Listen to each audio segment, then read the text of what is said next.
Welcome, everybody, to this presentation. It's a Profiler Training Preview webinar. We're excited you're here. Just before we hit record, we checked in to see people from all over the world are joining us tonight, which is awesome. So we have people putting in their location, where they're from, and we welcome everyone live with us. If you're watching this back in the recording, welcome also.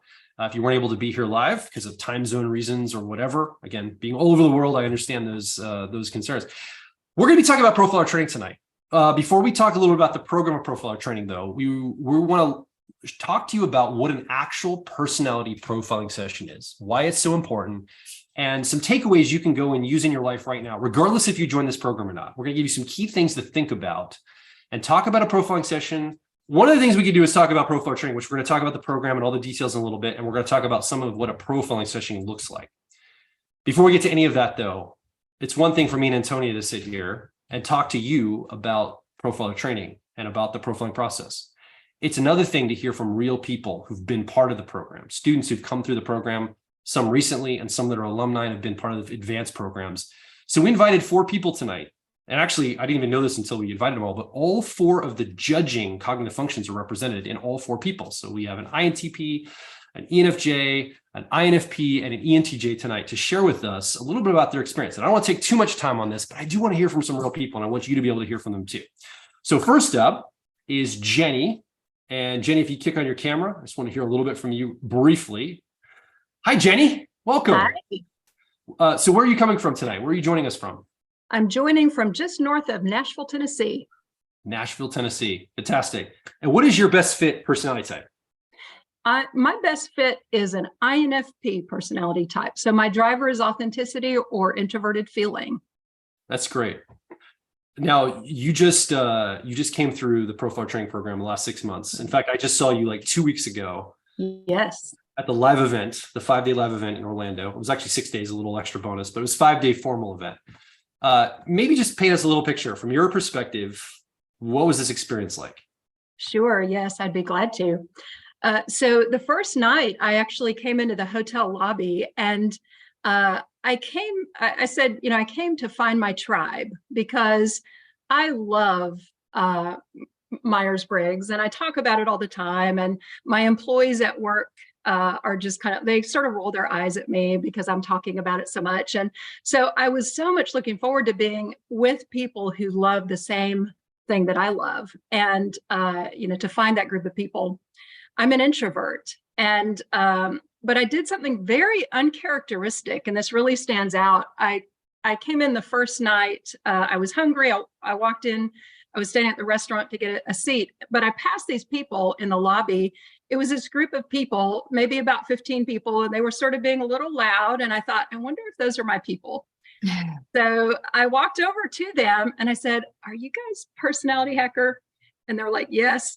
And I was like, "You are my people." And I was so excited. And like they were planning to go out to dinner. This is so not like me. I invited myself to dinner. And like I just said, "Okay, do you guys have room for me?" And so I went to dinner and we were that table that everyone is looking at because we were so loud. This is also not like me. But it was so much fun. I was sitting there next to, what I noticed is that everybody that I sat next to throughout the whole week, we could start talking about almost anything. And it could be either about, our front seat passengers, our strengths. It could also be about our weaknesses or the things that we're trying to integrate or, to understand better, maybe our shadow part. And we could still talk about that. And it was almost like there was no wrong thing to say. There was so much acceptance of who we are as people. Yeah. And I just love that. And Joel said on the first day, he said at lunchtime, he said, "No, don't anyone go to lunch alone." Well, I'm an introvert. I was kind of wanting to go back to my room and pick up something at the deli, but I went to lunch with somebody, with a group. And then at supper, he said the same thing. "Don't go to supper alone." I went with people. And then we had an evening session and I was like, "Oh my goodness, this is going to kill me. I will be dead by the end of this week." But every day I was like, the whole day and up till late in the night, I was, at the bar talking to people or going out to eat, talking, sitting in the lobby, talking till late. And the funny thing was, it was energizing for me. Like by the end of that week, I was so energized. And when I came back, I was different, and I was really different in a very positive way. I found that I had lost the judgment for myself and for other people. And I want to share one thing, and then I've probably used up my time. But on the final day, Antonia sort of summed up, and she was talking about this epidemic of loneliness in the world. And she was talking about how, this group here that is together, about 60 of us, this is home. This is, we are each other's tribe. And I felt so wonderful. I really did feel like I had found my tribe. And then also on that last day, Joel finished up by, on that last afternoon, he had every single person summarize what this had meant to us, or summarize something about it. And everybody got the time they needed.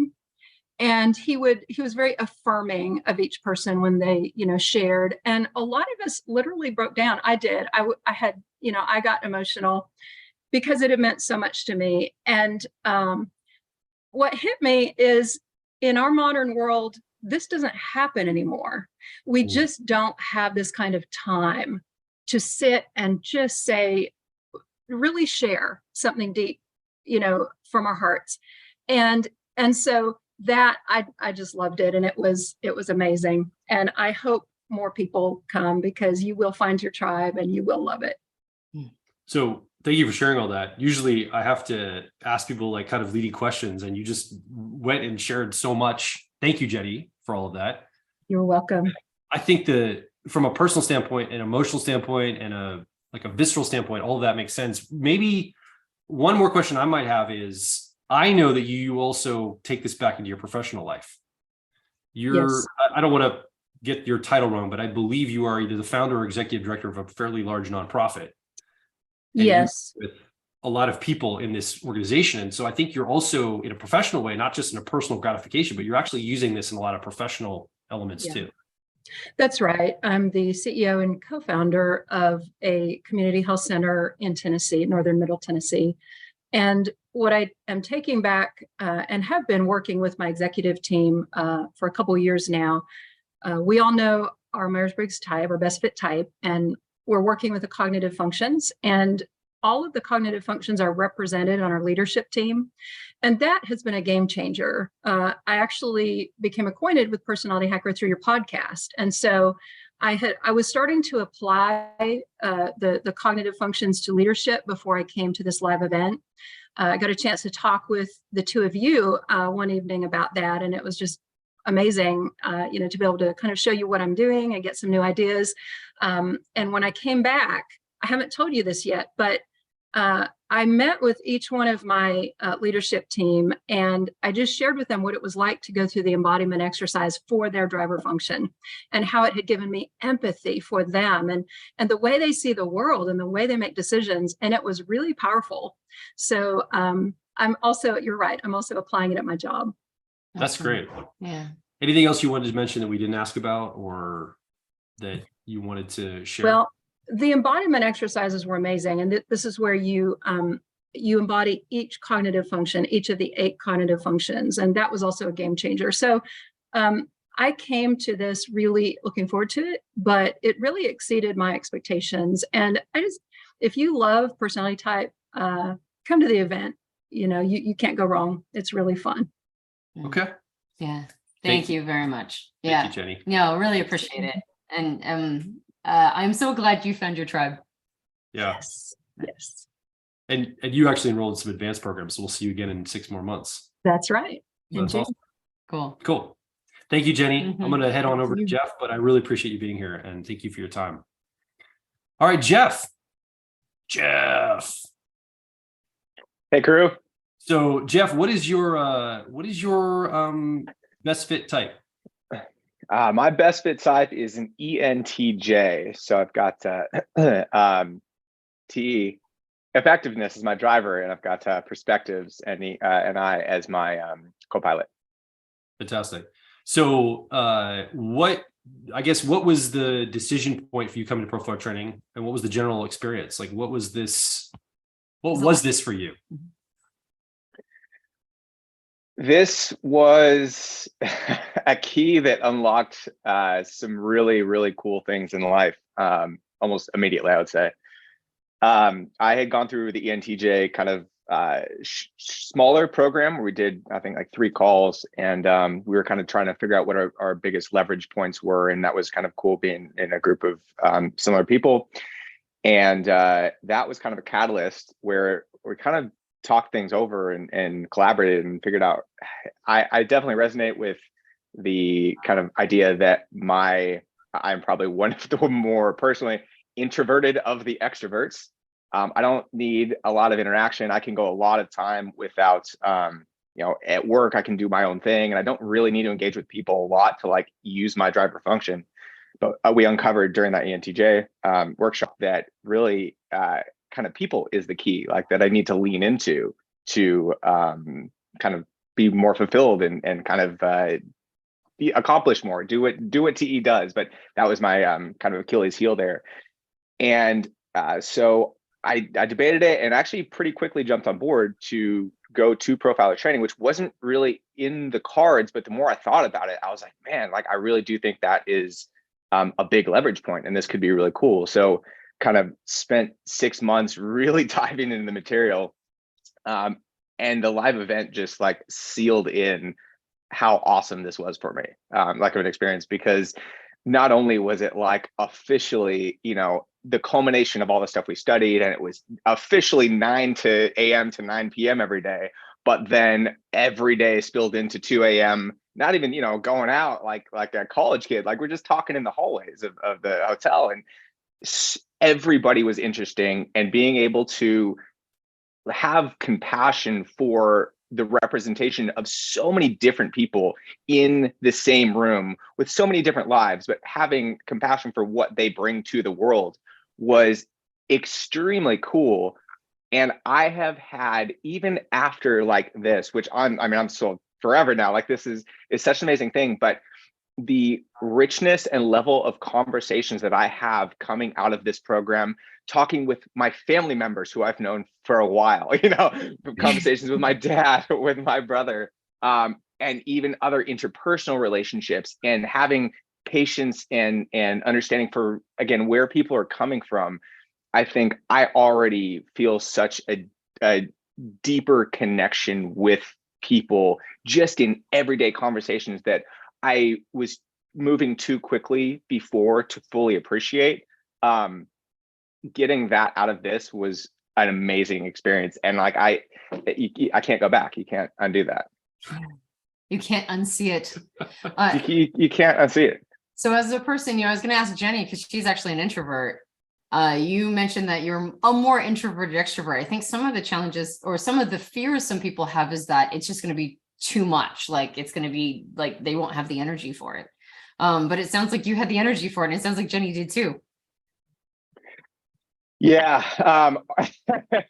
I didn't know if I'd have the energy for it. I do like kind of doing my own thing a lot. And I remember Darren came up the first day. I was like, and Darren's a second time around student. So I was going to send a message to my assistant at the break, and Darren just came up and stood at the table and just looked at me and was like, hey, I'm kind of doing my own thing. And he just stayed there, and he's like, want to get coffee? And I'm like, oh, I kind of got to like send this message off, doing my, TE effectiveness thing. And he just stood there and was like, all right, let's go. And so we took off, and like, I was not at all, I didn't need any of the alone time that I'm usually like, I'm just going to do my own effectiveness thing right now. That was like the beginning of a whirlwind of just getting sucked into the week that ended up being one of the most powerful weeks of my life. And I'll say this TE thing, like one of the most powerful quarters of my life since we were doing goal planning. So yeah, it's just an experience that I cannot take back and you can't unsee. And the level of like fulfillment and richness that it has immediately brought to my life is amazing. And you know what, I will say one thing that I wanted to mention is that And Tony, you say all the time stuff. It's like there's no silver bullet in profiling, but I feel like profiling training in itself was a silver bullet to such better connections, interpersonal relationships, family relationships, business. I'm using this for business as well, romantic relationships across the board. Every relationship has been so deeply and meaningfully impacted immediately. Like it was a silver bullet for connection with people. That's great. I'm about to say, don't use silver bullets in my presentation. Well, okay, within profiling training, there's no silver bullets, but it itself is a But this is a silver bullet. I'll take it. I'll allow it. Fair enough. Yeah. Thank you, Jeff, for saying all that and being willing to come on and kind of share experience. I know that, I mean, you speak to it and you don't have to elaborate on it, but I know that one of the reasons, and you kind of mentioned this a little bit, but one of the reasons was you were looking for keys to unlock your relationship with other people because, people sometimes aren't good little resources from an ENTJ standpoint. Like they don't always, they got their emotions or stuff they're doing on. And we were saying, hey, I think profile training is going to help you have a language, a way to like turn this into something, a framework to engage with people. And it sounds like you got that from this experience to go back with you. It has drawn me into the experience with people to be not like no, I was going to say investigative, but actually curious, to be more curious about people. And before I'm like, oh, like small talk, I got stuff to do, like I got other stuff to do. I am now even engaged in the most, some things that I would have found very mundane before, I'm actually interested in. And that click of curiosity is so cool. Good. So good. That's awesome. Yeah. All right. Thank you very much. And I know I think you're in another advanced program too. So I'll be seeing you in 6 months, which is great, in June, which is cool, in Pittsburgh. So that's awesome. Thank you, Jeff. Great to see you guys. Yeah. Thank you so much. Have a great rest of your night. I really appreciate it. Yeah. Thank you. You too.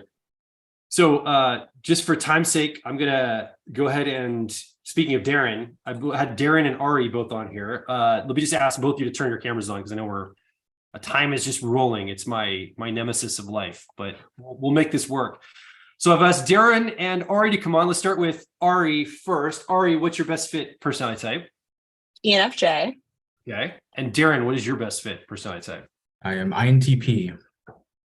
Great. Now, both of you just actually went through your second event because you were both part of an advanced program. So you have a little bit of a perspective of a new student, but also somebody that decided to go on to one of our courses called Profile Dynamics, which Antonia taught around basically the type dynamics between functions, priming people, both of you as well, in order to be coaching using personality type. So that was the intention of Profile Dynamics and really getting to the type dynamics and the interfacing. So maybe I'll start with you again, Ari.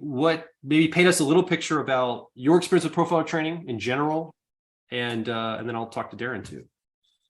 Yeah. So my first experience was in May of this year. I had found you guys through your podcast maybe 2 or 3 years prior to that, and had heard you talk about your live events, but it was kind of all in the midst of COVID when I had found you guys, so they weren't happening for a little while. And the second that I saw that they were happening again, I was like, oh my gosh, I've got to do this. And I mean, clearly I'm extroverted, so I don't have a shortage of being able to talk to people, but I will say that until the live event in May, I had never experienced the level of just like connectedness that I felt with that many people in one place all at once. I also was the youngest person there, which was not a big deal because we were all people who loved the same thing and were there to learn and grow as individuals and grow as a group. And I think that, just seeing people from like someone from Hong Kong, someone from like Netherlands, like people all around the world from different walks of life, all of us being there for the same reason was just the coolest experience. And it completely, rattled the way that I go through life now. But I'm going to stop there and let Darren say his portion of that probably before I keep going.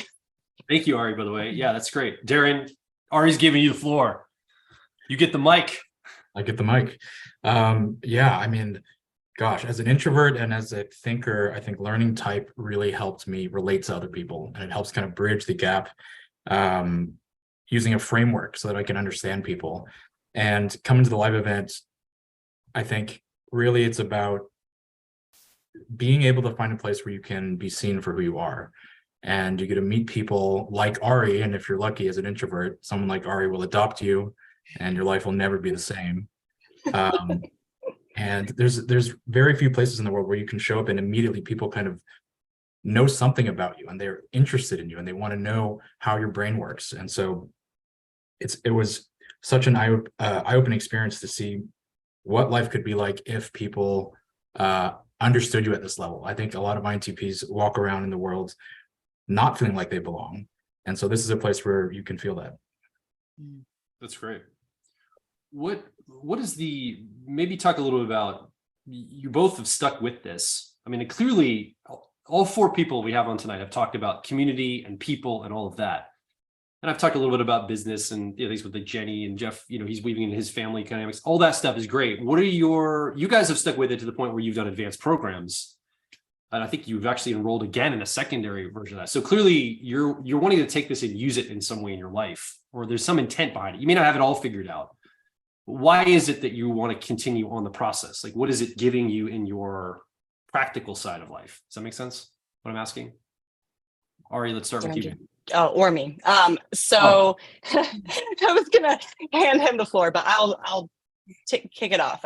So I actually, going into this, I just loved all of it. I didn't necessarily know what exactly I wanted to do with it.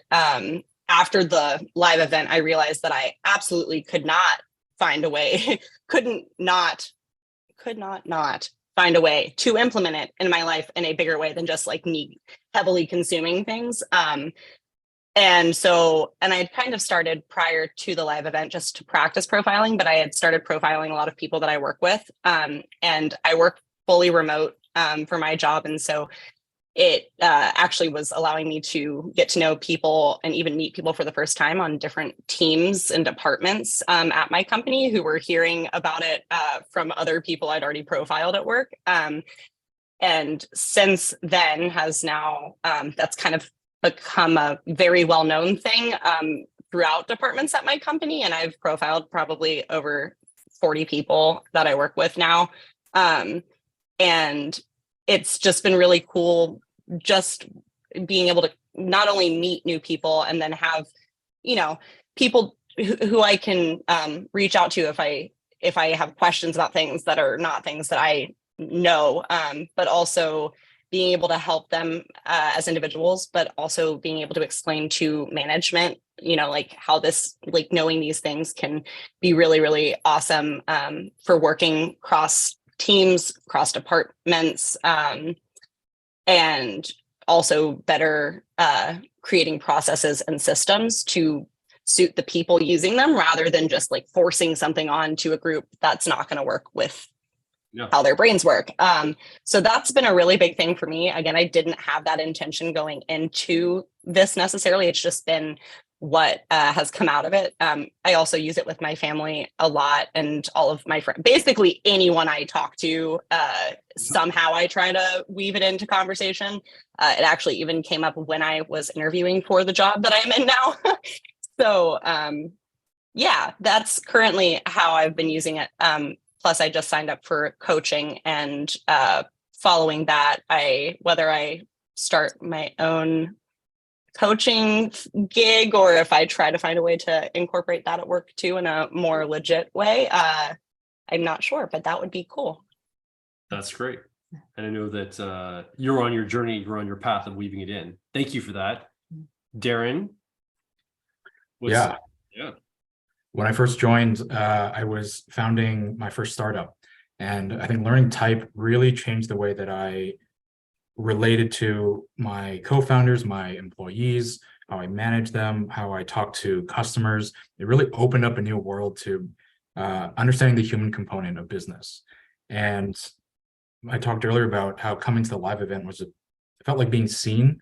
I think leaving the live event, having the experience of the live event and embodying all the different types, understanding all the different types, being near them in person, I was able to leave being able to see people in my life much deeper. And not only now from this like business standpoint, but I think the relationships that I had, my personal relationships, I'm also able to love them better because I understand who they are in a way that I couldn't before.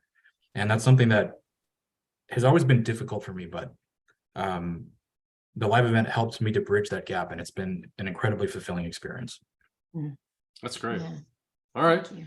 Thank you both for sharing. For Mhm. time's sake, I probably need to move on, obviously, for everybody. I appreciate you both being here. And maybe I'll ask you both quickly, real quickly, if somebody's trying to make a good decision tonight, how can they be thinking about it from your perspective, Ari? Again, like 30 seconds or less, if you just kind of sum it up, and then we'll go to Darren. I know it's a lot of time. I know it's a lot of time, but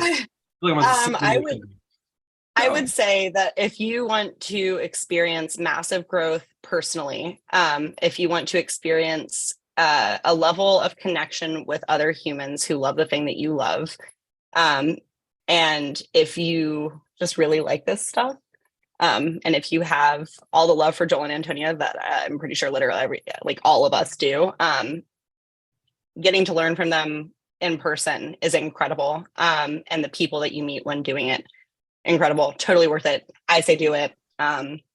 Obviously do what's right for you, but I would highly encourage anyone who is interested to join. Sorry, that was probably 45 seconds. It's okay. There were kind words toward me involved. So it's good. And Antonia too. Darren, any last comments about that? Yeah. So I'm presuming most of you are here because you listen to the podcast, you consume the content, which is really good content. And you might be wondering, is there more? Like, can there be more to this, the world? The answer is absolutely yes. And if you join, you're not only going to get a lot more of what is promised you, you'll find something that you didn't expect that, not just getting what you want, but getting what you need. Thank you both again you. for being here, for sharing your hearts, for coming on. We didn't really plan all this. You did it beautifully. Yep. Showing up. All four of you came and really beautifully showed up for us. So thank you. Have a great rest of your evening. Yeah. We really appreciate it. I'll definitely see you in 6 months, but in 6 hopefully months. before then too. Yep. Thank you, everyone. Yeah. Thanks, Peace. guys. Thank you. All right. So thank you everyone for being with us, hearing from some students, both past and present students. They've just come through the program, but have also been here for a little while, gone through some multiple programs. Let's talk a little bit about profiling though. Before we get into the actual profiler training program, let's deliver some high value here tonight about what profiling looks like. So I'm gonna let Antonia take this away. Everyone was talking about their experience at the live event. And the live event is it's a pretty big deal. All right. It's a lot of fun and it's very interesting. And as you just heard, sometimes it can be a game changer. But of course, the purpose of it is to be able to learn the skill and the art of profiling. And so what we're going to do is we're going to talk about the content that you consume all the way up to the live event. And then at the live event, you have an opportunity to have the rubber hit the road where you actually do your own profiling session if you haven't already. Now, if you take the program, you'll hear from me at the very beginning, start profiling immediately, even if you don't know what you're doing. But regardless, by the time you get to the live events, every person that you're seeing in the photo has done profiling sessions. And that's the point. The point of all of this is to get to a place where you really, truly understand another person. And we're going to talk about deconstructing a personality profiling session to understand why all of these components are important. Now, when we created this, we realized there had to be not just a formula to helping another person arrive at their best fit type. It had to be solid. There had to be elements of it that were not padding, right? Weren't fluff, but also had the bedrock of everything that's required in order to have what Carl Jung called a psyche to psyche experience, which was what a profiling session is. Now, we've talked in times past, we even did a podcast on the concept that typing is different than profiling. And I found it really interesting that profiling has a completely different, now I'm trying to find my note, but profiling has a totally different connotation than typing does. Typing is more associated with like a stamp, right? A type, like a kind of a snapshot of something. And when you're typing an individual, you're trying to find a snapshot of something. And so there's a distance to it, right? We type from a distance. We watch somebody's behavior. We watch them, maybe a character or somebody that we're talking to, and we're trying to pick up pieces of information, but it's all about the behavior, right? We're trying to see a snapshot of something. And while there is a lot of information that comes at us, the level of detail, right? The amount that is required to truly get inside another person is what we believe requires profiling. Now, profiling is both looking at behavior and the psychology of an individual. And the profiling session is intended to not just get their behavior, not just type them, but to get into their psychology. Again, a psyche to psyche experience.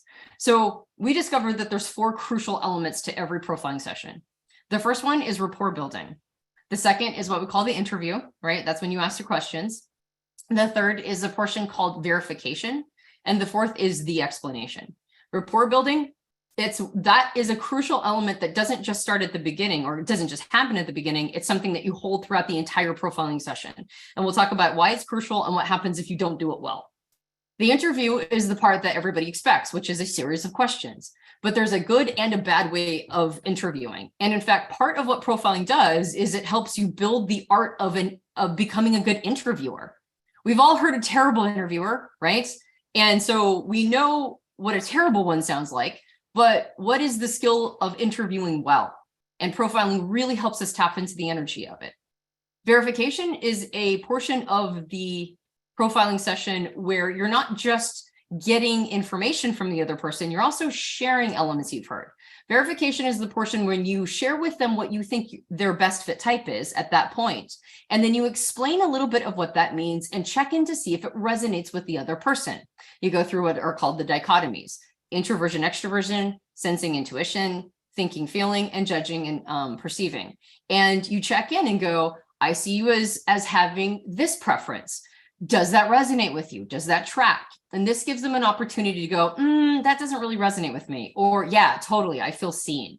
So the verification portion is really crucial to make sure that you have a check and balance system. And we'll talk about what happens if you don't keep that component in. And finally, part 4 is the explanation. This is where you explain their functions to them. This is when you talk about what it all means. And it's the gift you give back, which is greater self-awareness and insight. So we're going to deconstruct this. We're going to take all 4 of these components. We're going to talk about why they're so important and what happens if you do them poorly. So regardless of whether or not you end up coming to profiler training or signing up for it at any point, please feel free to take these principles into your day-to-day life. Jeff earlier was talking about how it's just made him a more curious person, right? And that's one of the big advantages to learning the skill, is that it turns things like small talk, which for a lot of people is like the worst part of their day, into a moment of curiosity and interest in another person. So feel free to take some of these principles and apply them to wherever you'd like to in your life. So the first thing is rapport building. So there's actually 2 different kinds of rapport we talk about in profiler training. The first one is energetic rapport, and the second is data rapport. Energetic rapport is the vibe you feel between 2 people, right? It's like that phrase, I just like the cut of their jib, right? I just really enjoy being around that person. That's energetic rapport. And it's really important to have energetic rapport because that's how we know we're safe with another person. We like them because we don't feel any form of threat. And in a profiling session, that's how your profilee feels safe with you. They rest into you. They know that this is going to be a good experience, and you provide that for them. It's not on them to do that. It's on you to provide an experience where they feel rested into you. You get higher quality, more authentic answers when you build energetic rapport with the person because they're not hiding anything. They don't feel like they have to hide things or they'll be judged. And they leave feeling better than when the profiling session started. And so there's just a generally good experience that's had. And there are ways to do it. That's part of what profiler training does, is it trains you how to build and maintain and manage throughout an entire session energetic rapport, which of course you can take into other elements. Now there's data rapport. Data rapport is different than energetic rapport. Energy is just enjoying being around a person. But data rapport is ensuring that what's the communication that is happening, what's in my mind and what's in your mind, and the information we're attempting to share with each other, that's hitting, right? Like we're able to actually understand each other. We're able to get our thoughts into rapport with each other. And when you do that, you verify you're understanding their answers. During the portion of the interview, there's a way to communicate to the other person that you get what they're saying, right? And there are certain phrases you can use. There are certain ways of communicating back to the person that they're being heard, right? Darren earlier said he felt seen, but he could also see. There's a big part of a profiling session that is feeling heard and hearing. And that's a big part of data rapport, which is a focus of profiler training, is getting to a point where you're not only enjoying the other person, but you're also understanding each other and verifying that you're understanding each other, that you're on the same page. You show up competent and lend weight to the ultimate conclusion when you build data rapport, meaning that a part of data rapport is that the other person thinks you know what you're doing, right? They don't think that you're just taking a stab at it or guessing. They rest into not only your energy, but also your competence and expertise. And so when you get to a best fit type, they're not resisting it just because they don't think you know what you're doing. When you build data rapport, they go, oh, thank you. This is awesome. Thank you very much for helping me understand myself. So it's just an overall more successful experience. And again, they feel seen, heard, and understood, which is incredibly crucial just in general, right? Just in life. I think it was Jenny that was referring to sort of one of my pet projects, which is the epidemic of loneliness. The not so smuggled reason why we do this is because we want people to be able to overcome loneliness. And a part of feeling lonely isn't not being around humans. It's about not taking the time to really see, hear, and understand each other. And the data rapport that we teach in profiler training, that's what it's focused on. It's focused on helping people on the other side of this experience truly feel seen, heard, and understood. Now, if you get it wrong, okay, if you don't have that, if you get energetic rapport wrong, which happens all the time, right? In day-to-day life and in profiling sessions or in typing, you give the person the impression that they're being studied under a microscope, right? If you're really trying to figure out somebody's type, but you haven't created that energetic rapport, they're like, why are you asking me all these questions, right? Like, I feel grilled. What is going on? So energetic rapport allows the person to rest in and go, this is positively intended. If you get energetic rapport wrong, you introduce awkward energy and they feel like they have to save you from it, right? And this happens in day-to-day life too. You show up with awkward energy and the other person feels an obligation to save you from the awkward energy. In a profiling session, it's crucial to not introduce that energy because they need to relax into the experience. They don't need to be saving you from yourself. And there is a possibility of getting energetic rapport wrong, not with awkwardness, but with too much liking of each other, putting an emphasis on just liking each other and just being each other's vibe, but not actually getting high quality information. You're too agreeable. And so you're not actually hearing the person's sincere answers, and they're not giving you sincerity. They're giving you whatever will keep you in that vibe. So there's actually almost like a sliding scale here. When we talk about this in profiler training, energetic rapport requires not too much, but not too little. There's a just right, like a Goldilocks amount of energetic rapport where a person feels really rested into your energy without getting into a place where you're just yesing each other. Now, when you get a data rapport wrong, now you assume you understand everything the person's saying, right? I don't have to verify. I can just interpret their answers. Well, unfortunately, that means you might get some false reads because people use the same words to mean wildly different concepts. And so if you don't make sure by using some of the strategies, techniques, and tactics that we talk about in profiler training, if you don't say things like, what I hear you saying is, which is a big technique we use. After a person gives us an answer, we say, what I hear you saying is, and we repeat it back to them in a slightly different way, just to make sure you track. And if they go, yep, that's what I meant, then you have good data rapport. If they go, it's actually more like this, you still have good data rapport because now they're calibrating you. And now you can follow them to the place that they calibrated. So getting data rapport wrong means you're going to get a lot of false reads on your types, right? You're going to mistype a lot because you're not making sure that you fully understood the other person. Getting data rapport wrong also means taking zero notes, okay? You don't have to write anything down. You're just getting to the energy of the person, but there is tons of information to go through with an individual. And getting good data rapport down means that you're not overwhelmed with information. Okay, a human being is a ridiculous amount of information, and we're trying to pare them down to something that's a rather oversimplified way of looking at them, a powerful way, but still a simple way. And taking no notes means that you can get overwhelmed by the amount of information coming at you from this other person. But if you're getting good data rapport, you give yourself the opportunity to write notes, and you create a space where the other person lets you do that and actually thinks it's fascinating. And when you have data rapport wrong, you appear to be struggling with questions or definitions, meaning that you don't have that competence. You're not showing up as somebody who really knows what they're doing. And so because of that, when you get to the end of the experience, even if you're right, maybe you got their best fit type accurate, right? And it would have really resonated with them, but that now they're hesitant to receive because they're not sure if you know what you're doing. So both of these channels are incredibly important, and it's important to get both of them at a good balanced place. And sometimes they cancel each other out. Sometimes you can be in such good energetic rapport that you're in bad data rapport. That's yesing each other, right? Just saying what we want to hear or the other person wants to hear. And sometimes our data rapport is so good, we lose our energetic rapport, meaning that we really are getting inside what the other person is saying, but again, they feel grilled. So a part of it isn't just understanding that there are two channels, not just understanding that there is a way to get those balanced, but balancing them with each other. And that's a big piece of what we talk about in profile training.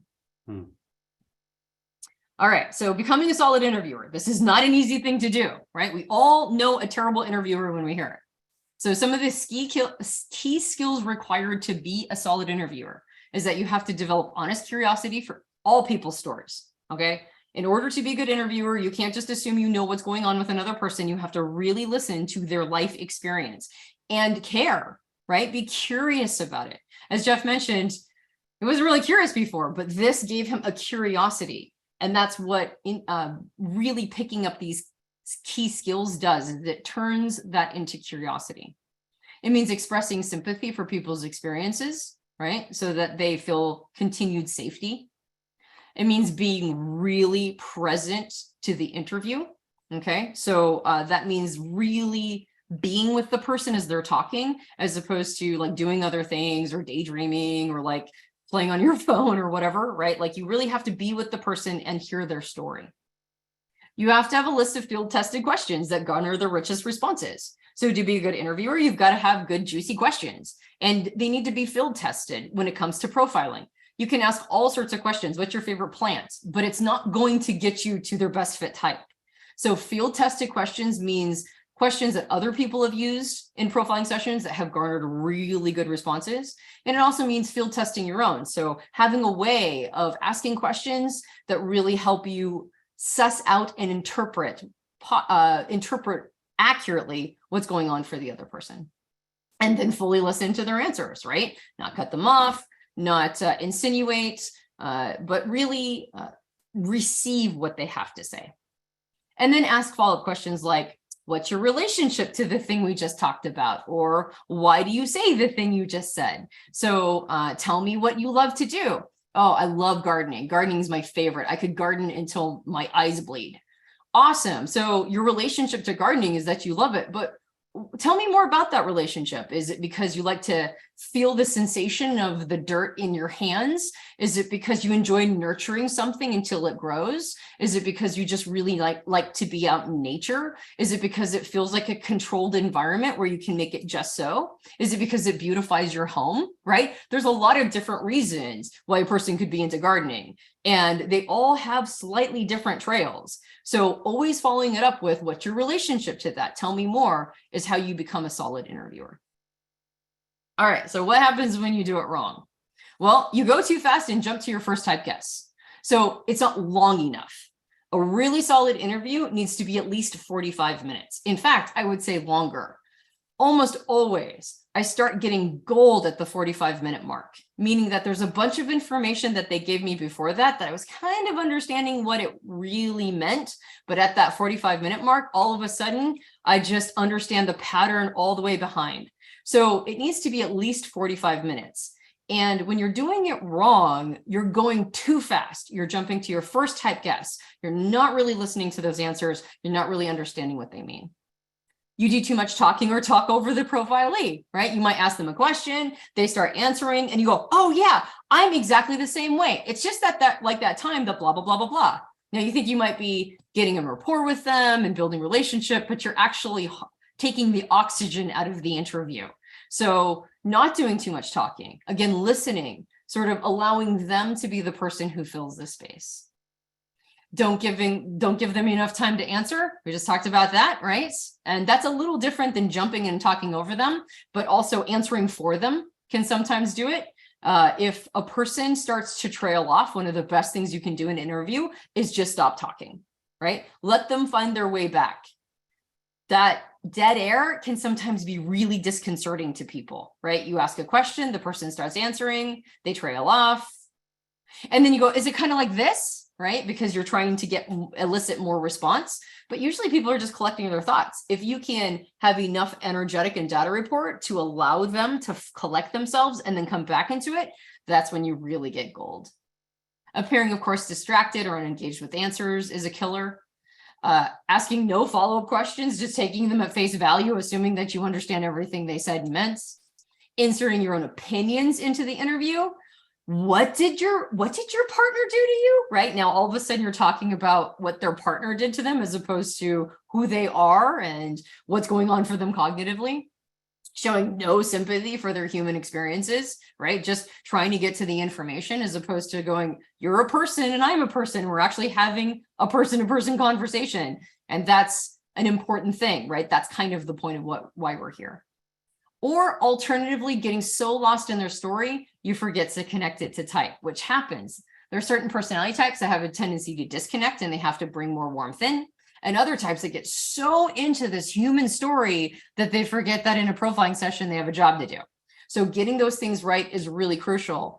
And building the skill of becoming a solid interviewer is a big part of profiler training. All right, so verification is the third portion, and that's basically arriving at a best fit type together. So verifying requires scripting a solid, succinct, and unbiased explanation of each dichotomy. Solid, succinct, and unbiased. All right, so if you're in a profiling session, or even if you're just typing somebody and you go, I think that you're a thinker. Because feelers, they're not very smart, are they? But you're a really smart person, so you must be a thinker. Or the alternative is like, I've decided that you're a feeler. Because feelers are warm-hearted and they really care about other people. Thinkers are cold, they never really take people into consideration. Would you say that you're a feeler? Okay. And depending upon how you paint, the person's going to be like, I'll say whichever thing doesn't make me sound like an idiot or inhuman, right? I'll go for whatever that one is. So when you're going through a verification, we're explaining each of the dichotomies and going, does that resonate with you? How are you feeling about that? Which is what we do. We create scripts in profiler training. Then the person, if you have an unbiased explanation of them, then they actually have something they can weigh. And we go, I think I'm seeing thinking preferences here. And you didn't describe feelers as dumb, right? You said feelers have their way of going about things and thinkers have their way of going about things. And I think I'm seeing thinker. Now they have an unbiased, succinct, easy to understand, accessible explanation that they can go, you know what, I think that does resonate with me. A good verification connects the dichotomies to the things they said. We call them callbacks. Remember when you indicated you've always needed way more alone time than everyone else? That's associated with introversion. It doesn't mean it means introvert, but it's those kinds of things that you said that associate most of your preferences with introversion.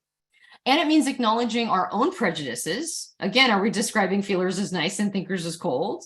As well as truly getting to the nucleus of each of the dichotomies. Are sensors unimaginative, or do they simply more experience-oriented? Okay, so if you describe a sensor as unimaginative, well, then the person's not going to resonate with that. But if you say you're a person who values and prioritizes experiences, okay, that's something that they can resonate with. So a good verification and creating those scripts helps mine out our own biases because we all have them, right? We have to acknowledge our own prejudices and we really have to understand the point of these things. What's the real nucleus of all of it, as opposed to, what I've kind of mulled together so far. This is the shortest part of a profiling session, but it might be the most important because this is the part that really makes profiling different than typing. In that you have a moment to have feedback from the other person to say, I'm not resonating with that, which allows you to go back into the interview if they're not resonating with it, to dig more gold out of that interview. So you can say, okay, you didn't resonate with that. Let's go back in and have a little bit more conversation, understand what's going on for you there. Which if you're just typing a video online or just seeing someone casually from a distance, you don't have that ability to do that. So this verification, this check-in piece is very important. It's really key to why profiling is so different. Absolutely. Okay, and then finally, oh, not finally. What does it look like when we're doing it wrong? That's right, we're deconstructing this, right? Let's break it, which is basically what we're doing here. We're breaking it down and then we're going to break it. So what happens when you're doing it wrong with verification?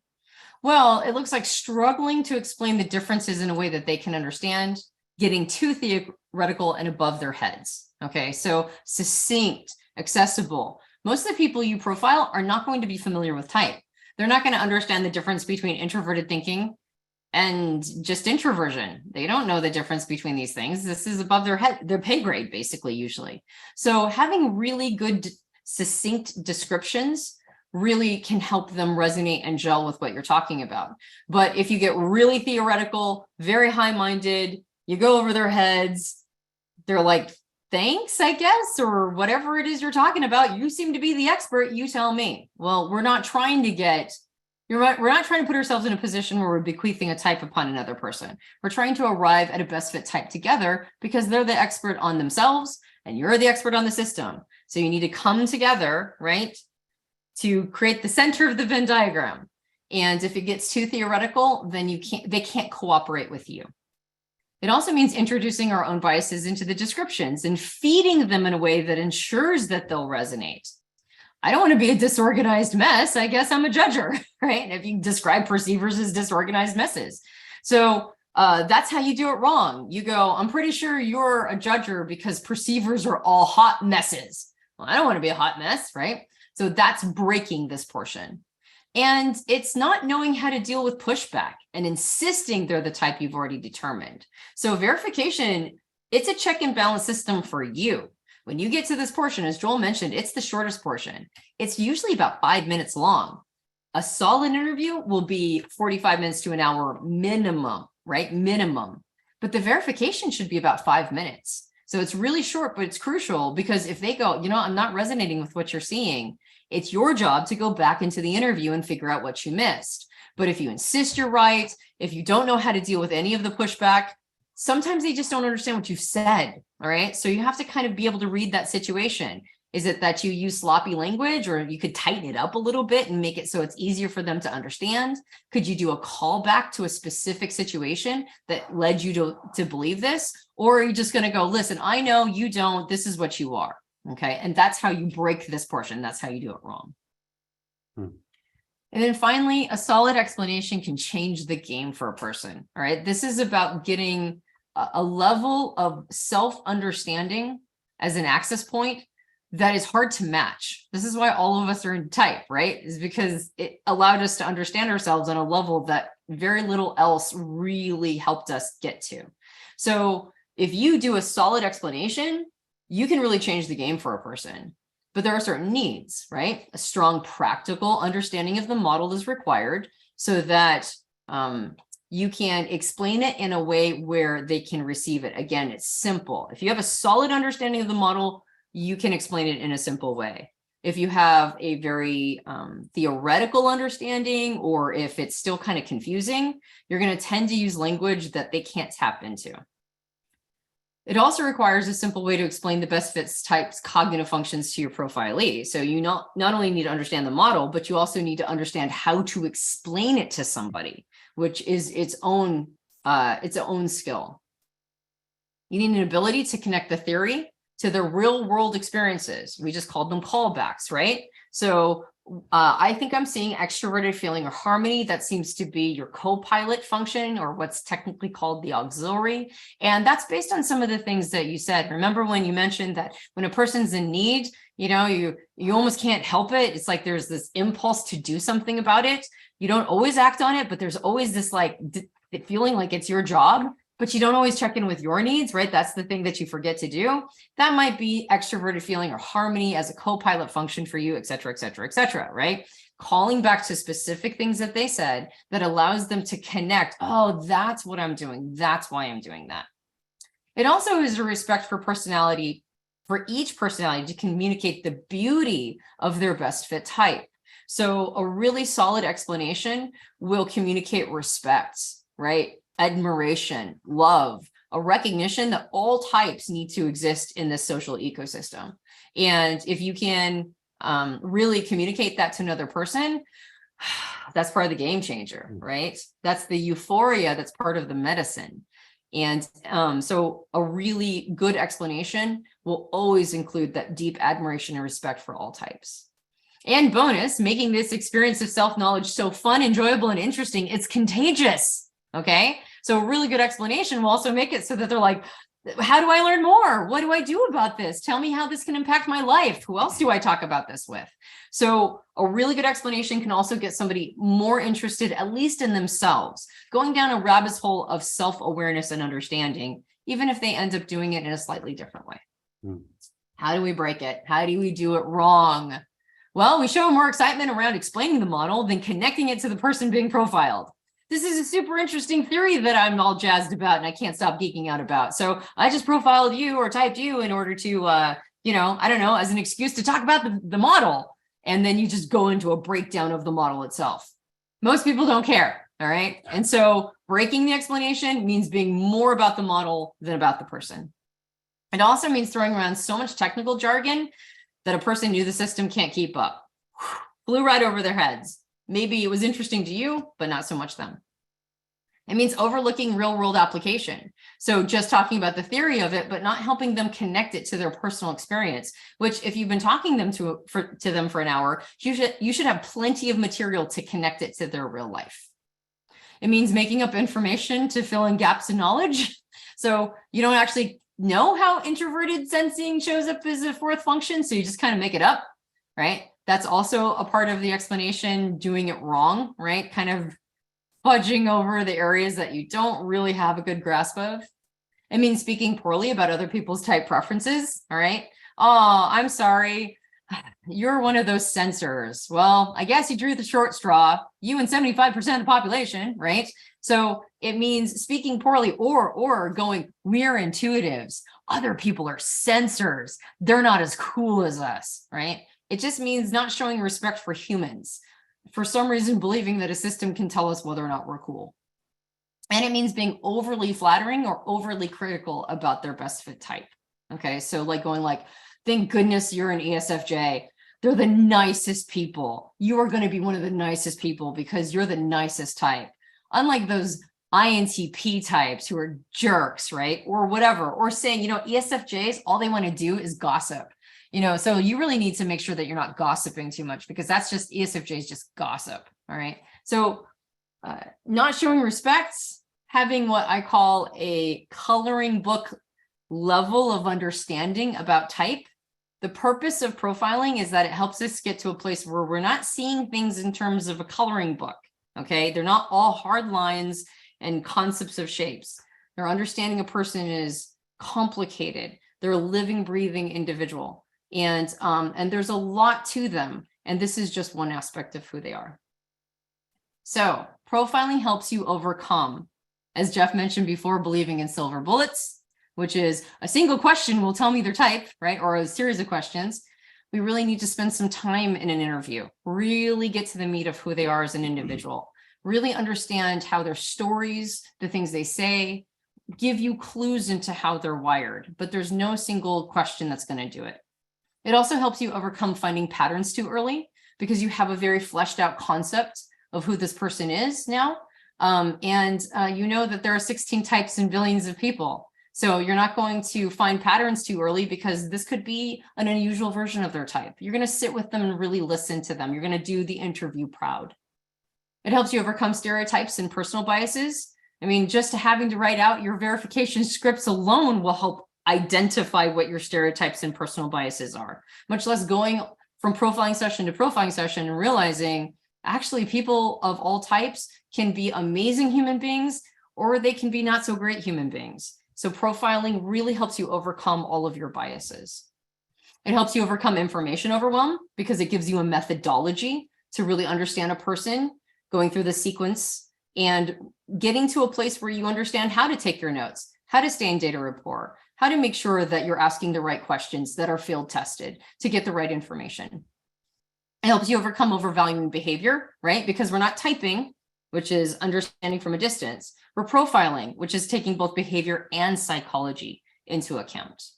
And it helps you overcome undervaluing context. Context is what you get in that profiling session. They tell you their age, their development, their growth, the kinds of life or life experiences they've had, their career, right? What have they spent 40 hours a week doing? If they're an ESFJ, but they've been in tech, that's going to look like a very different ESFJ that's a stay-at-home mom. So it helps you overcome the concept that people are, or the type is the type is the type, because you get so much more information to work with. And it really helps you prioritize the individual, not the system. The system serves us. We don't serve it. And profiling gets you to a place where you can really see this person and help overcome that concept of loneliness, because we're not just bequeathing some type on the person, stamping a type on them, but we're with this person and having a psyche to psyche experience. And so again, profiling is meant to go from a coloring book concept of type and a coloring book concept of people to what they really are, not hard lines, right? We're more colors kind of smushed up against each other. And when you understand each cognitive function, almost like a color, okay, you can see where it bleeds into another one. You can see how it kind of pushes up against the other one, but you still see them as a complex system. You understand that they're a unique individual. They're not just the type that we're bequeathing upon them. All right. By the way, if you have questions arising, feel free to start typing questions into the Q&A section. We want to get to those in just a few minutes here. I want to pivot and just talk a little bit about the program, and then we're going to take your questions. And if you want to apply, we'll give you the links for all of that. So one of the assumptions we're making is that you probably already have the hobby of typing in your life. You probably are very fascinated by the Myers-Briggs system. You might have listened to our podcast, watch our videos on our YouTube channel. You might be in the world of type, and you're probably typing everybody you possibly can. And you're watching other people type everybody they possibly can. You're on YouTube videos. You're watching people in real life. The person that serves you at the table, you're trying to figure out what type they might be. Maybe even having some conversation with people. And this is probably a hobby of yours that you might want to put some more discipline around. That's the framework of the assumption we're making, is that you would most likely love to lean into the process of making this into an actual disciplined skill of personality profiling. So that's the premise we're coming from. And we've identified 3 critical ways in order to turn this hobby into a skill, 3 ideal conditions. Condition number 1, turning knowledge into skill through deliberate practice. So we think that deliberate practice is how this happens. That means you have a specific plan for what to practice and how to practice. You have benchmarks and milestones you're aiming for and a schedule to follow, which helps you turn the knowledge you have into skills that you can actually perform. So it's very skill, knowledge, and performance-based. Condition number 2, receive credible feedback from qualified peers, coaches, or mentors. This is critical. Anytime you're learning a new skill, you're learning a discipline or skill of something, you need feedback on, am I on the right track? Am I calibrated? I don't know. I need the feedback to know. Because without the right feedback from the right people, there's no way for you to calibrate and know for sure you're actually improving. You're actually making benchmark improvements over time. And then condition number 3, tapping into a community to stay accountable. Having the support and accountability of the community keeps you motivated, inspired, and it follows through on your deliberate practice until you've reached mastery, which is our goal for you in this entire process. So those are the 3 conditions. And we believe that profiler training, our profiler training course, is the course that will help you turn this hobby into a disciplined practice and skill.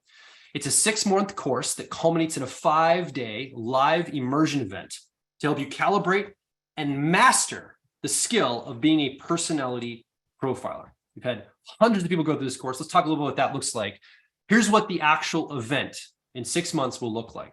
We're going to review and augment any of the digital content, which we're going to talk about in just a moment. There's a little bit of a modification of this, which is really good news for you. We'll talk about in just a moment. We're going to have 2 days, at least out of those 5 days, of just embodying the cognitive functions. So there's 8 Jungian cognitive functions. 4 are perceiving, and the way we take in information, learn information in our world. 4 are judging, or how we decide or evaluate those criteria we take in, the perceiving functions. We're going to spend 2 full days of those 5 days just embodying those functions, getting a sense of what does this actually look like, both in the world out here, archetypically, the energy of it in the world. What does this look like for me? You know, I'm wired in a certain way. I don't have all 8 functions. So when I engage with this function, how does it show up for me? And then my neighbor right next to me, who's wired differently too, how does it show up for them? It's a fantastic experience. If you ever talk to an alumni or somebody that's been through profiler training, they say those 2 days are some of the highlights of the program because it makes the cognitive functions and personality type come alive for them. We also have example profiling sessions live from the stage. Often we'll have an example being done with a perfectly, like somebody that's a stranger we don't know. We'll actually unfold a live profiling session, demonstrations.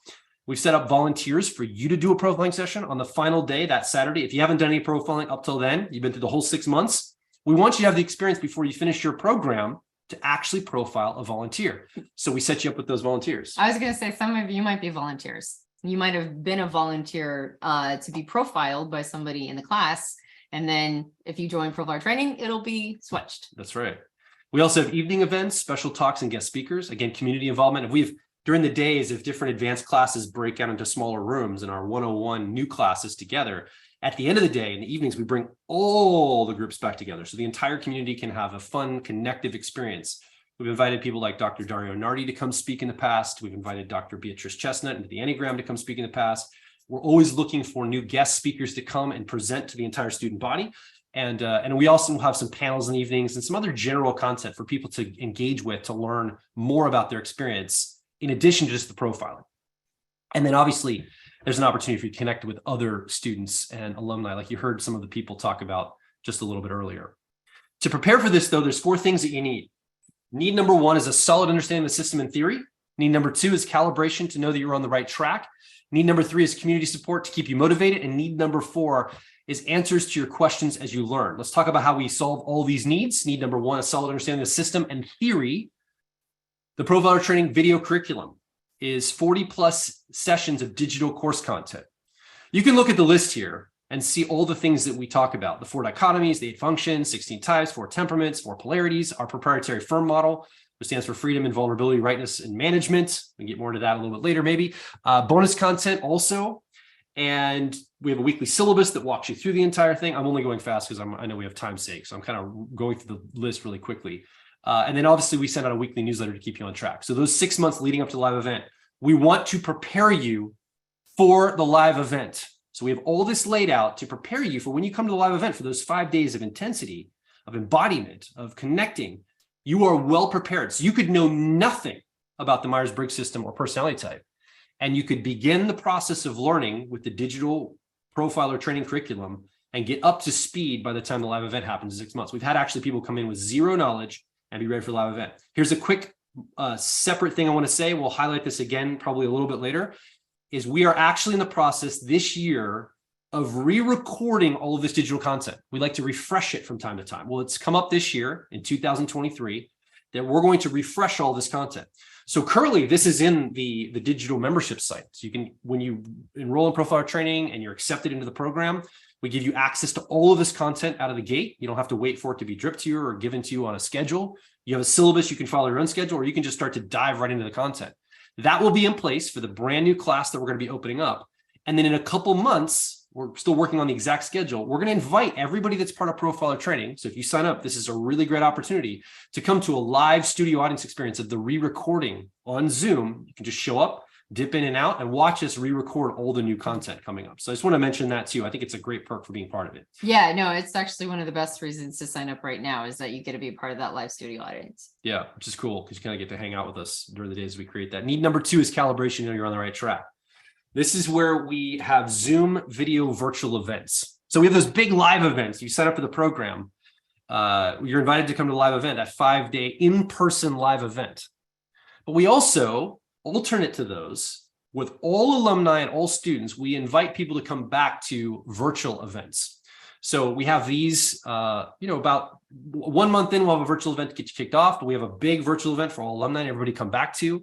We also have an orientation for you to be a part of to get you set up. So we have these live, and it's kind of like a meeting set up with people's faces you can see on the screen, where we get you connected to other students, we get you set up for the program, and then we have multiple check-ins throughout the experience in those 6 months. Yeah. And once you join profiler training, you just get to come to these forever, right? These 6-month virtual events where we cover concepts like archetypes. We cover last time we covered the developmental levels of type. There's really interesting, further understanding and awareness and growth and knowledge. And once you're in profiler training, you're just one of us, and so you get to come to these forever. You don't have to sign up for another program in order to get these. Yeah. So need number 3 is a community to support and keep you motivated. How do we do this? Well, right now we have a Facebook group, a private Facebook group for you to be a part of, to ask questions on a regular daily basis, to connect with current students, alumni. All the students are in there that want to be. So there's a great community that's developed there for getting your questions answered, for sharing feedback, for asking for support. Maybe you're doing a profiling session, you want somebody to like give you some support. It's a great word for students, great place for students to connect and be able to share ideas on an ongoing basis. And then myself and Antonia and some of our team are also in there answering questions or being part of that discussion. But the community usually self-organizes into other platforms. And so there's always a thriving community of people connecting both virtually and in real life all the time. Yeah, so this is the official channel on social media that we help host. A lot of students organize, self-organize Discord chats or other places to connect and communicate, WhatsApp groups and that, because it's an international audience. So often students will connect with each other all over the world in those different apps, self-organized. Number 4 is answers to your questions as you learn. So how do we do this? We have a live Q&A call every month. We have 2 different times. We have 2:30 Eastern time in the United States. It's usually the last Thursday of the month. We also have a 7:30 p.m. Eastern time here in the United States. So we try to do 2 different time zones on that Thursday, the last Thursday of the month, to accommodate people in Europe or Asia or Africa, and also people in North America, South America. We have students from all over the world. So we have those 2 different time zones to help accommodate people all over the globe. So you can come to one and or both of those Q&As every month. When you join the program, we have students that joined back in like 2012, 2013. Still from time to time come back to these Q&As to ask a question, to be part of the community, whatever. And they're usually on a Zoom meeting just like this with faces up, like you can see on the screen right there. And this is a great place. I usually tell people bring ahas or celebrations, bring goals you want to work on, or actual Q&A, sticking points, calibrations, questions you have about the program material. Those are what we do every month together in the community. So it's really designed, this program is designed for 2 types of people. Number 1, profiling enthusiasts who are looking to improve and calibrate their profiling skills. Somebody's really a hobby attached to this. They love the system. They want to improve and get better at it. They're studying typology for the last few years, looking for practical techniques for profiling quickly and accurately, familiar with the concepts and theories, but short on the practice, need a comprehensive system that integrates all the concepts, or searching for a supportive peer group. If this is you, I believe profiler training, and Tony believes profiler training is probably the right fit for you. The second type of person is more of the careerist. So this is somebody maybe that's not necessarily using for personal reasons. This is, or hobby reasons, like turning that more into a disciplined skill. And although professional stuff might emerge from that, this is somebody going in with the intent of professional use. And you heard from Jenny a little earlier tonight, who's using it in her nonprofit. These are people who want to pursue a career in typology or weave this into their current career. Looking to adopt leadership role at your company, incorporating tools to your own coaching practice. We have a lot of coaches that sign up into profiler training. Seeking to become a more persuasive and influential person in your business life or your career. Want your opinions accepted and taken seriously. So ways to communicate, to get your ideas to land with your coworkers and your employers or your employees. And needing to calibrate your profiling skills for a professional setting. So again, maybe if you're in HR, other places where you need to engage with people a lot, I believe profiler training is going to be a great fit for you if this is you. You're more of the career path type of person. Talk about a few commonly asked questions. Again, start typing your questions in. We're going to get to those right next. Questions that we often get asked are, how is this different from learning the material from the podcast? I think, was it Darren earlier that said, if you've gone to the podcast, you wonder, is there more? Yes, there's more. Also, the podcast is a little random access. Every week, Tony and I have a conversation. We usually let things emerge in the conversation or with our guests. And we usually pick topics, and it's not really designed to take you from 0 to doing a profiling session, right? It's not a linear structured class. Profiler training is. Yeah. Well, and also the podcast is a lean back experience where you're just listening to us talk about the things that are interesting and you may get some information. Profiler training is a lean forward experience. It requires you to do not just hear and listen to.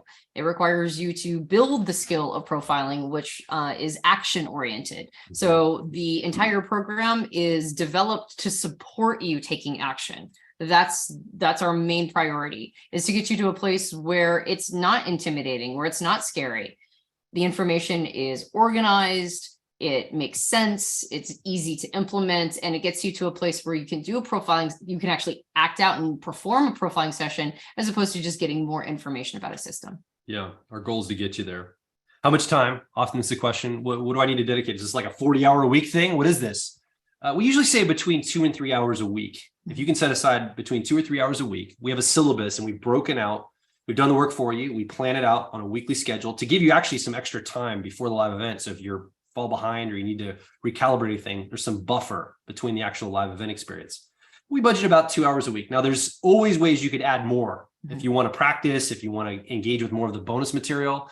But we believe if you spent 2 to 3 hours a week, you'd be prepared to do a profiling session at that live 5-day event. Yeah, the core content is about 40 videos, and that's the minimum you need in order to really feel prepared for the live event. But there's actually hundreds of hours of content in the Profiler training course. So you can do as much as you want, but about 2 hours a week, as Joel mentioned, will get you nice and prepared. Yeah, and just a quick comment about that. We give it to you all Netflix style. So you could binge it in a week if you wanted and go through it all very quickly. And we have a syllabus then that you could, pace it out at your schedule, or you could develop your own syllabus. You could look at all the content. And if you're inclined to do this, you could make your own schedule to follow based on what works for you. Yeah, it's not common for people to binge it and like listen to it for 2 weeks straight and then go back and listen to it again. Yeah. I do the majority of the teaching, so you're going to hear my voice a lot. And so that's a phenomena that's very interesting. But yes, there's a lot of content in there. And again, once you're in. So you can basically explore the Profiler training content for years. And so there's some good benefits in that too. Yeah. What type of people are you going to learn with? Well, some of our alumni, we've had hundreds of people come to this program at this point. Yeah, we've officially had over 500 people in our Profiler training course. Coaches, corporate consultants, entrepreneurs, animators, Bitcoin investors, CEOs, psychotherapists, screenwriters, bank presidents, Ivy League professors, fashion models, university professors, journalists, crisis negotiators, comedians, photographers, Olympic gymnast trainers. Yes, all these young analysts, musicians, nonprofit directors, you name it, they've probably been part of Profiler training. We'd like to add you and your career to the list as well. So register, put your application as fast as you can. It's my salesmanship. That's your sales pitch. All right. What's the best time to join?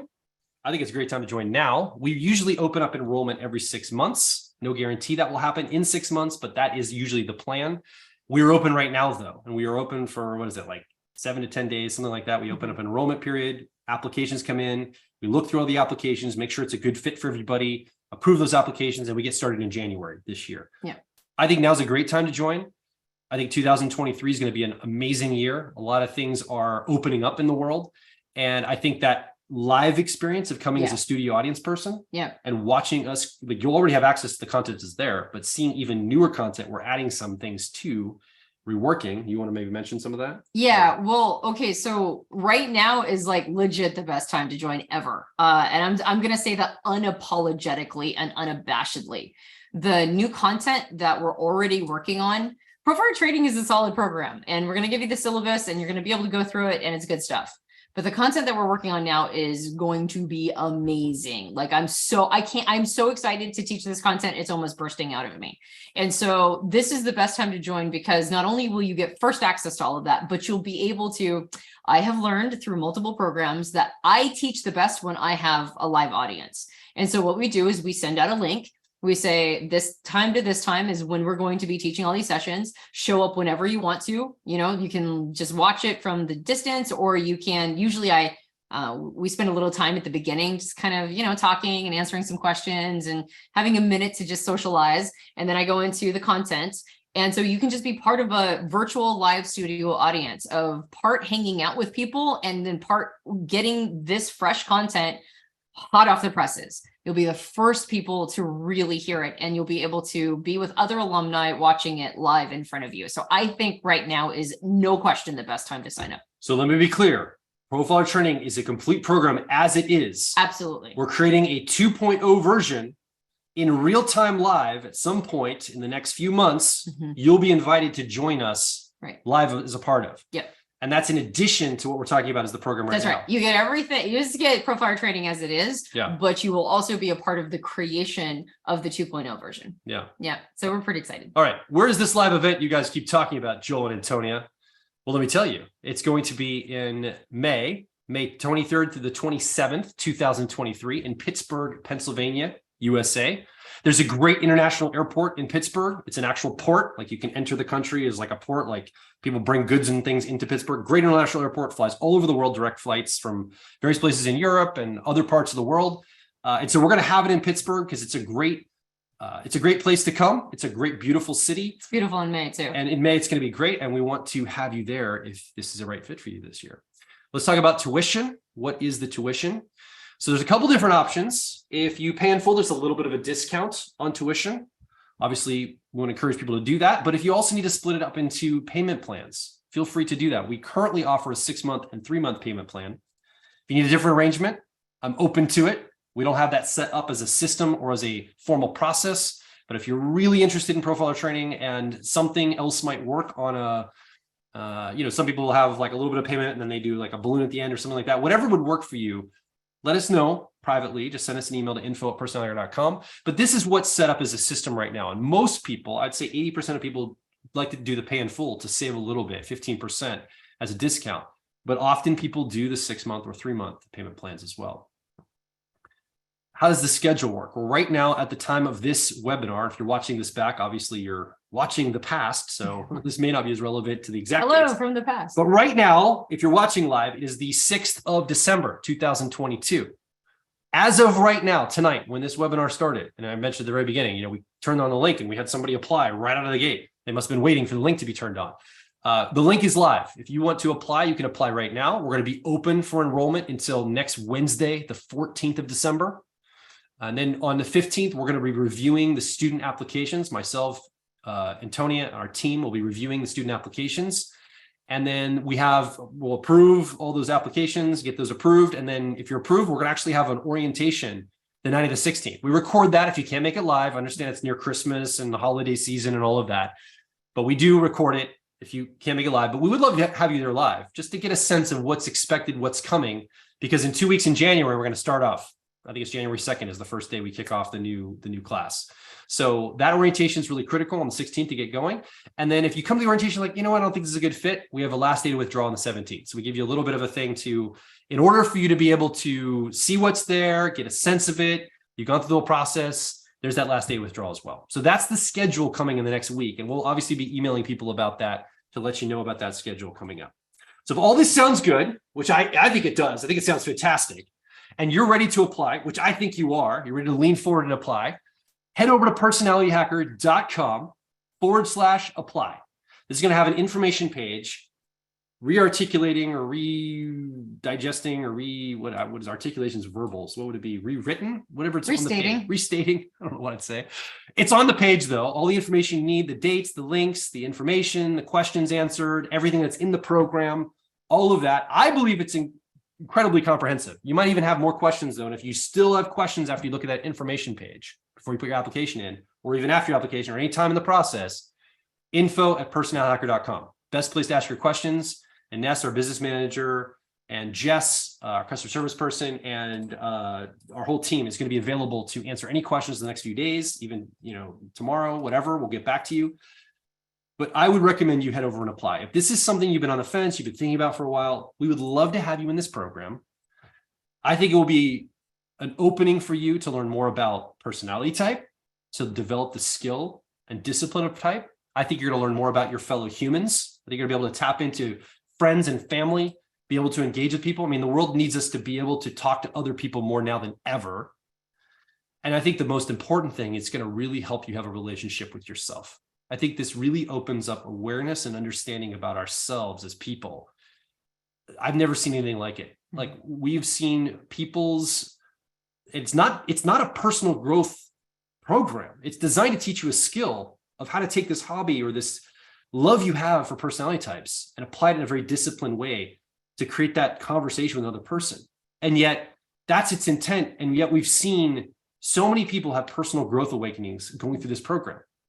So I think that's where our passion, our heart is. There's a lot of things that come from this, a lot of benefits. And I think it's the gift that keeps on giving. And we'd love to have you be a part of this. Yeah. All right. So if you have any questions, thank you very much for hanging with us.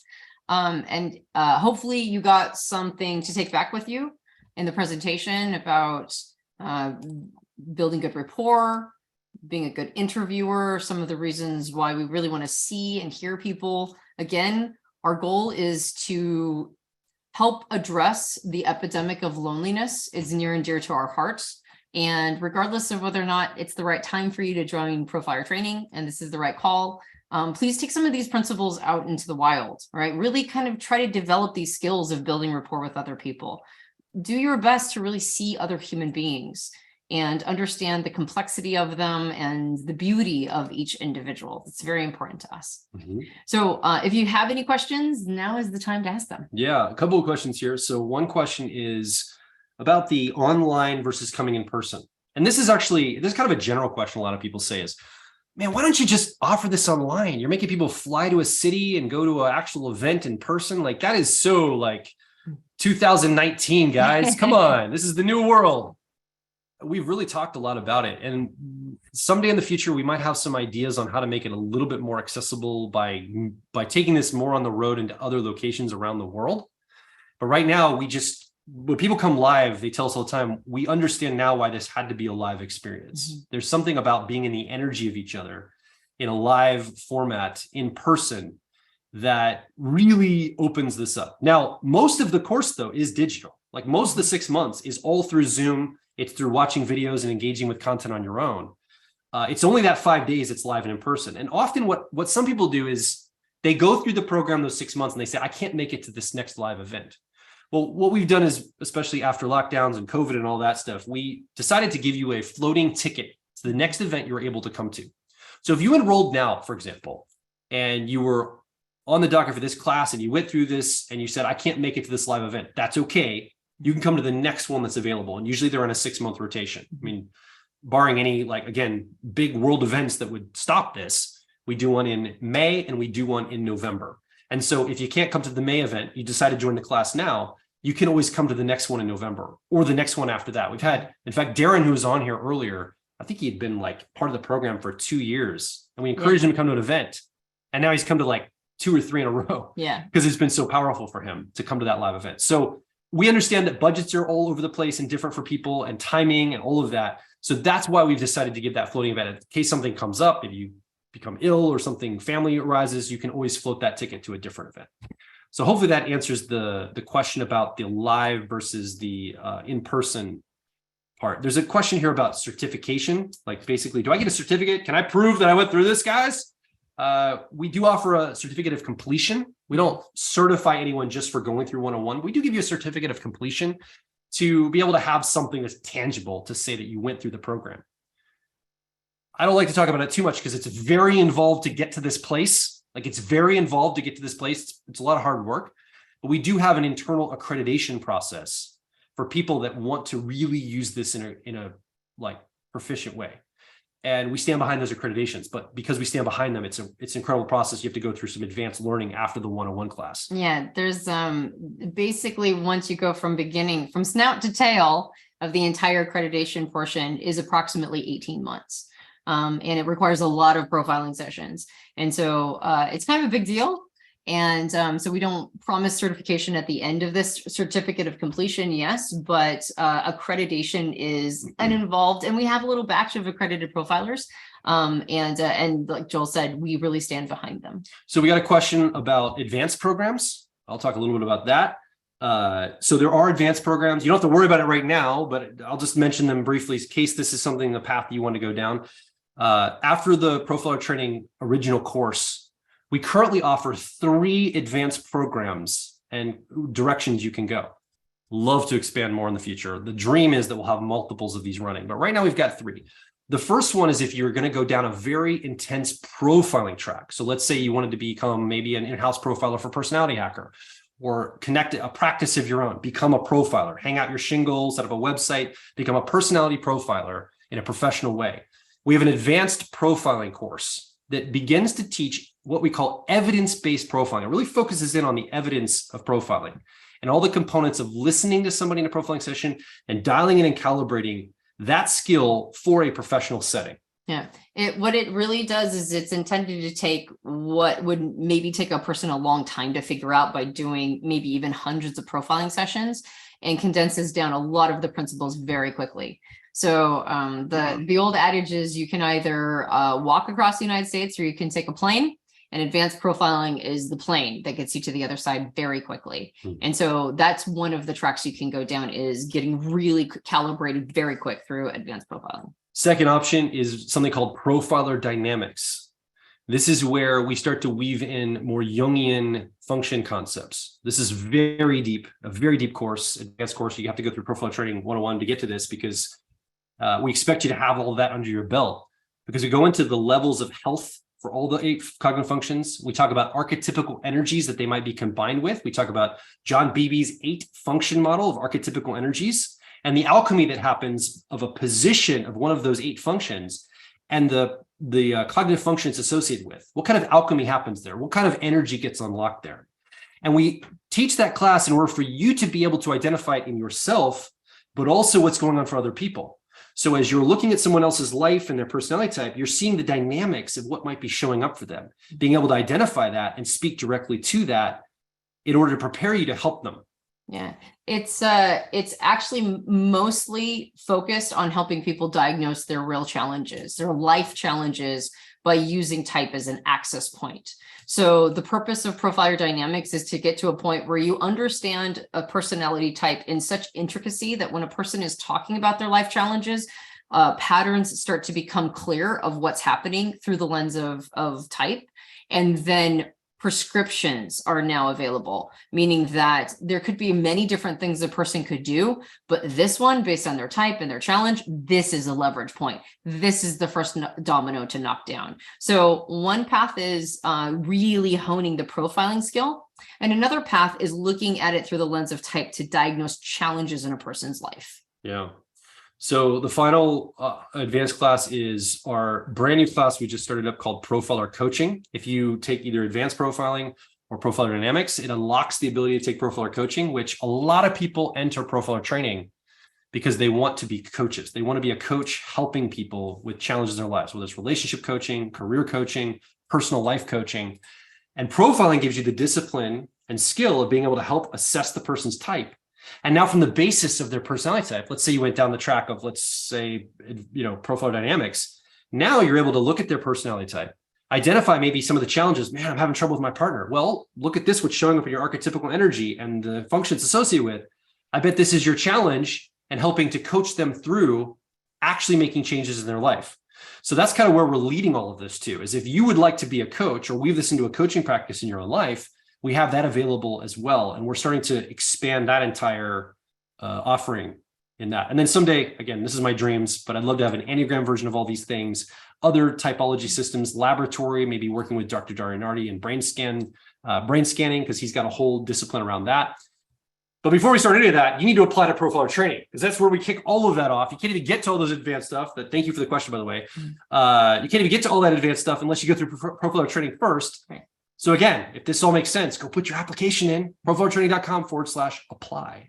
Any last minute comments you want to make before we rock and roll? Somebody asked the advanced courses, how do they differ in cost from each other? They're actually all the same price. Yeah. Or tuition rather. So all of the advanced courses, there's 3 advanced courses right now, and they're all the same tuition. I don't want to give you the tuition here yeah. because it might change by the time you get to the right, exactly. the thing. Yeah. And then you'll hold me to it. So it's I will say that at this time, the tuition is less than Profiler training at this time. So advanced courses don't have the same tuition as 101. But the advanced courses are all right now at the time of this recording, the same tuition. Yeah. There's a question about we don't offer financial aid at this time. We have recommended, or actually not recommended, seen people go through their employers. Mhm. There have been multiple people who have been able to work it through the financial aid through their work and their employment, and that's worked out really well for a lot of people. In fact, it happens every single class. So that might be an option to look at to see if your employer is in a position to be able to help with this as advanced learning, because almost everybody uses it in their employment. So so that's a piece of it. And then final question is, how accurate is the personality type? If you're talking about the online assessment, it's the same. It's approximately the same level of accuracy as all online assessments, which is, there's an inaccuracy rate with literally every single assessment. Now, the gold standard of the MBTI has approximately a 20%, an 80% accuracy rate, so a 20% inaccuracy rate, which is actually pretty good considering what it's attempting to do. And usually it's only off by 1 letter, which is actually pretty astonishing. It has a big task, right? Trying to get the complicated nature of a human into about 100 and some odd questions. So that's the gold standard, but it still has a 20% error rate. And that's the case with all assessments, right? Our online assessment, I actually don't know its accuracy because we haven't done a one-to-one with other controls.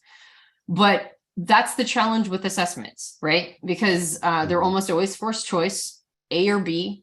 They don't take context into consideration. They don't take development into consideration. They don't take most things that are really important into consideration. And so that's one of the reasons why we love profiling so much as well, because profiling takes all of it into consideration. And so an online assessment is only going to get you so far. It's usually the launching pad of people's type journey. Profiling, not always. Sometimes it's in the middle of the profiling journey, but oftentimes it helps people really land on their best fit type. And so my recommendation is to actually go for the profiling piece and not the online assessment piece. Yeah, what profiling allows is, an online test or a written assessment might ask a forced choice question. And the person might say it's both or neither.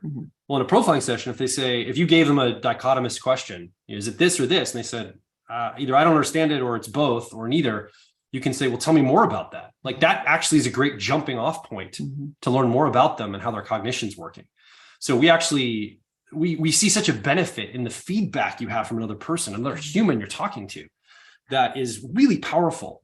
And again, this carries into all aspects of life, whether you're sitting on an airplane next to somebody, they don't even know you're having a conversation with them and assessing them in a way, or you're talking to your family members and you're hearing, you know what to listen for because you have the training of listening for functions, listening for personality type. You can start to understand the language people use. It's amazing how the words we use start to bubble up from how our cognitive wiring is. Like how our minds are wired inform the words we choose. And you'll start to see some of these things in real life as you move through the world. It's like having an X-ray into people's minds. It's like having a superpower. And I think it's a really powerful skill and tool that we would love to have you a part of. So whether you're watching back on the recording or live with us here now, thank you so much for being a part of this presentation. We really appreciate you being part of the Personality Hacker community. Myself and Antonia are very grateful for you and the energy you give this direction by your attention and being part of all of these experiences. And we hope to meet you in person, regardless if you do this or not. We want to meet you in person at some point. Come up and say hi to us. I was on that webinar one time. But if this is a fit for you, if you think this is probably something I really should do, we think this is a great time to act. Yeah. So profilertraining.com/apply. I think I might have said personalityhacker.com/apply earlier. I don't know if that link works or not, but I know the profilertraining.com one definitely works. So go apply there. We'd love to see this program. All right. All right. Have a great rest of your day. Thank you so much. Peace. We'll talk very soon and hope to see you inside of Profiler Training. Yeah. Bye. Good night.